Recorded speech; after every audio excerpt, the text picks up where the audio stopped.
दुलाराय बर' फरायसा आफादनि जे बानजायनाय अंडर 13 बॉयज और अंडर 15 गर्ल्स बे मोन्नैबो टुर्नामेंटनि दिनै भेरगावआव अंडर 15 गर्ल्सनि फाइनल माने मैच दा बे समाव सोलिगासिनो दङ आरो गाबोनो अंडर 13 जी बॉयज दङ बे चिरांनि खासिकत्रा प्लेग्राउन्डआव बे फाइनला जागोन।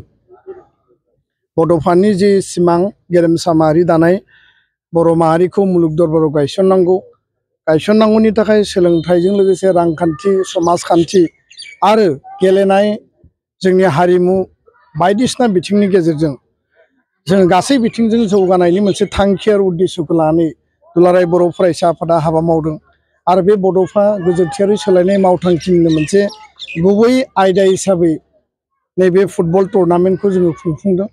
देग्लाय बोसोराव जायफोर दखराया जिल्लायाव चेम्पियन जाबाय जिल्लानिफ्राय चेम्पियन जानाया दिनै मिरुआव गेलेदों आरो 2 आरो 3 नभेम्बराव जागायनाय माने डे लं सानसेयावनो जोङो हल डे बे गेमखौ खुंफुंदोंमोन आरो दिनै फाइनाल गेमखौ जोङो मोनफैनो हादों। बे समाव भेरगावआव कार्बि आंलं जिल्ला आरो क'क्राझार जिल्ला अलरेडि फार्स्ट हाफा जोबनानै थांबाय। क'क्राझार 1 सरि कार्बि आंलं 1 आरो क'क्राझार 0 बे मोन्नै दिनै स्करा सोलिगासिनो दङ। दा सेकेंड हाफा जागायबाय।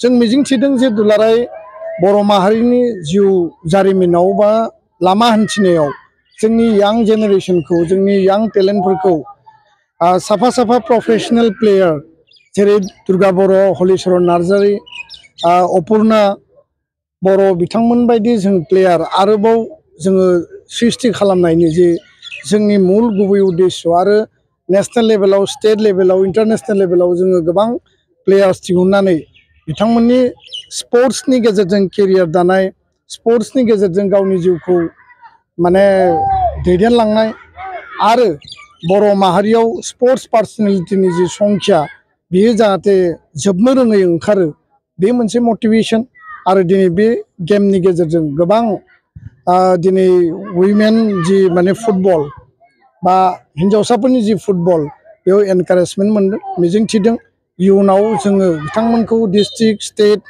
नेशनेल आरो इंटरनेशनल लेभेलाव प्रपार चेनेलनि गेजेरजों बेयाव जायफोरा गेलेफैनाय बेखौ लांनो हागोन।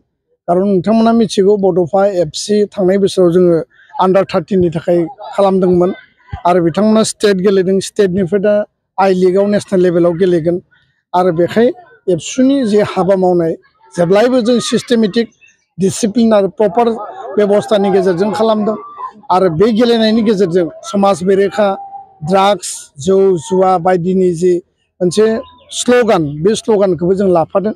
आं मिजिंथियो जे रायजो राजाया बयबो समर्थन होगोन आरो बयबो बिथांमोनखौ आशीर्बाद होगोन आं बेखौनो मिजिंथिबाय। गोजोन्थों।